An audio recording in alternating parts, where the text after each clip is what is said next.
극락도량. 오늘은 구례 천은사입니다. 천은사는 지리산 노고단 올라가는 길목에 자리 잡고 있습니다. 천은사 입구에는 작지만 정갈한 일주문이 있습니다. 일주문에 걸려있는 지리산 천은사는 원교 이광사의 필체입니다. 천은사의 옛 이름은 감노사입니다. 감노라는 이름에 어울릴 만큼 달고 청량한 샘이 절마당에 있었다고 합니다. 감노사라는 이름으로 800년 내려오던 유서 깊은 절이 숙종 때 중창하면서 이름이 천은사로 바뀌었습니다. 사연인즉 감노샘에 커다란 구렁이가 자주 출몰해서 사람들을 놀래키자 한 스님이 구렁이를 잡아 죽였답니다. 이날부터 감노샘이 말라 사라졌고 샘이 숨었다는 이름의 천은사로 절 이름을 바꿨습니다. 그런데 천은사가 되면서 절에 시시때때로 화재가 발생했습니다. 그러더니 영조 때인 1773년 절의 정각 모두 화재로 전소되었고 그 이듬해 다시 짓기 시작했는데 이 무렵에 원교 이광사가 일주문에 달 글씨를 써주었다고 합니다. 물이 흐르는 듯한 필체의 편액을 단 이후부터 천은사에서 화재가 나지 않았다고 합니다. 글씨가 자연재해나 천지의 운행에까지 영향을 미칠 수 있다니 놀랍고 신기합니다. 궁극의 기회를 이룬 이들은 자연과 통하고 하늘과 땅과 통하고 하늘과 땅의 신들인 천지신명과 통한다는 믿음에서 나온 전설일 것입니다. 새벽에 이 일주문 기둥에 가만히 귀를 기울이면 저 편액 속에서 물 흐르는 소리가 들린다고 하니 꼭 들어보시기 바랍니다. 일주문을 지나면 천은사 계곡을 가로지르는 아치형 다리 위에 수홍루라는 2층 누각이 있습니다.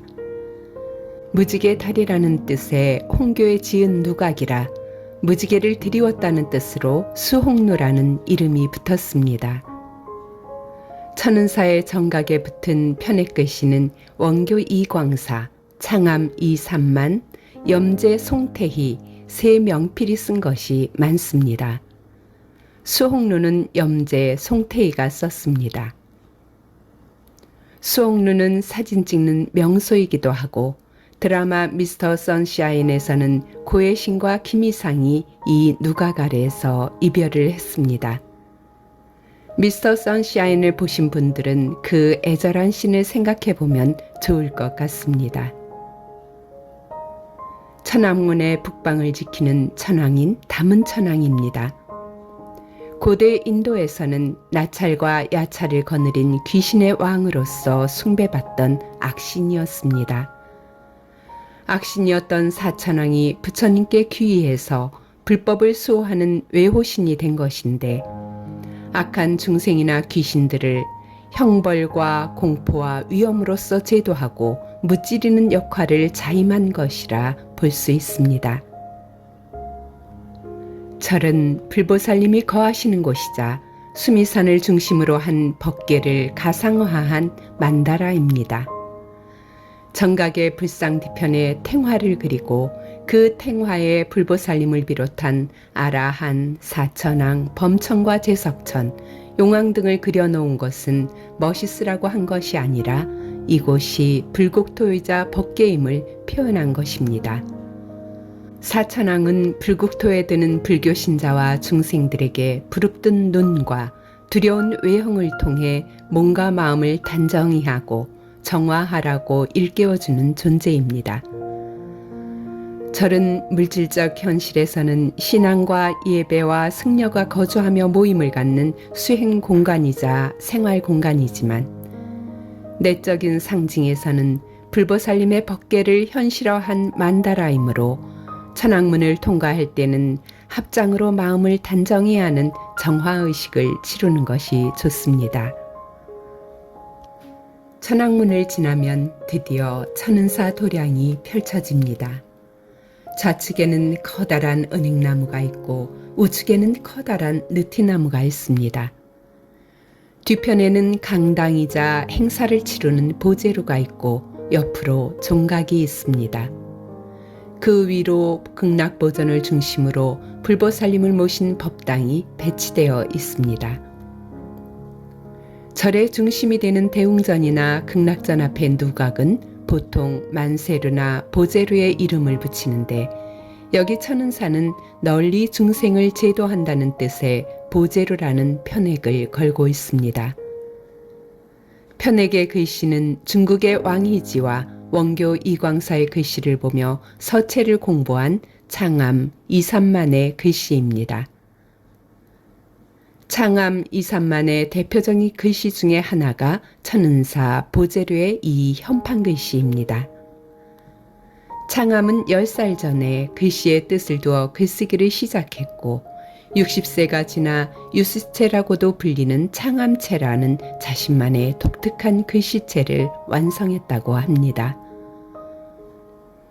30년을 글쓰기에 매진해서 간신히 쓰고자 하는 글씨를 쓰는 득필에 성공했고 다시 20년을 정진한 끝에서야 서체의 완성을 보았습니다.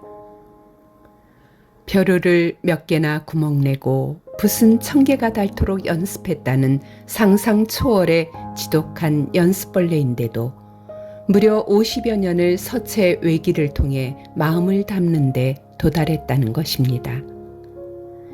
끝없는 노력을 통해 서체를 마음에 담는 데 성공했다니 부처님 최후의 유훈인 게으름 없는 정진의 가르침을 되새기게 됩니다. 천은사의 중심되는 건물은 아미타 부처님을 모신 극락보전입니다. 극락보전에는 아미타 부처님과 좌우의 관세음보살님, 대세지보살님이 자비롭게 맞이해 주십니다. 지리산의 기운 가득한 천은사 극락보전에서 불보살님께 인사드리고 연불 기도 올리면 마음이 평안해집니다. 극락보전 편액은 원교 이광사의 글씨입니다. 날렵하면서도 편안한 글씨체입니다. 원교 이광사는 소론 출신의 잘나가던 집안 출신이었습니다. 그러나 당파 싸움의 희생양이 되어 힘든 귀양살이를 수십 년 보내는 고통의 세월 속에 동국진체라는 자신의 글씨 세계를 완성했습니다. 원교 이광사는 글씨의 대가이면서 양명학의 대가이기도 합니다. 성리학의 염증이 난 조선의 소수 유학자들이 꾸준히 연구했고 원교는 조선 양명학의 거두인 정제도와 그의 문화생인 백하 윤순에게서 양명학과 글씨를 배웠습니다. 창암이 글씨의 한 길만을 걸었다면 원교는 사상과 글씨를 겸비한 대가였던 것입니다. 극락보전 옆에 지장보살을 모신 명부전이 있는데 명부전 편액도 원교 이광사의 글씨입니다. 저승사자가 영가를 데리고 가는 듯한 재미있는 모양새를 하고 있어 유심히 바라보게 됩니다. 극락보전 우측으로 살짝 틀어 들어가면 담장이 나오고 성정문이라고 적힌 문이 있습니다. 마음이 깨어있는 가운데 고요해야 한다는 뜻입니다. 이 문을 지나면 방장선원이 있는데 현재는 선방이 아니라 템플스테이 건물로 사용되고 있습니다. 천은사는 지리산 자락의 맑은 기운 속에 널찍한 마당에 극락보전이 있어 연불 기도하면 마음의 평안을 얻을 수 있는 도량입니다. 아울러 한 시대의 서체의 완성을 위해 정진하며 자신의 글씨 세계를 완성한 선지식인 원교와 창암의 끝없는 정진의 세계를 느끼며 자신을 돌아볼 수 있는 도량이기도 합니다. 지리산의 기운 속에 포근한 아미타 부처님, 그리고 멋진 글씨, 멋진 사람을 만날 수 있는 도량이 바로 구례 천은사입니다.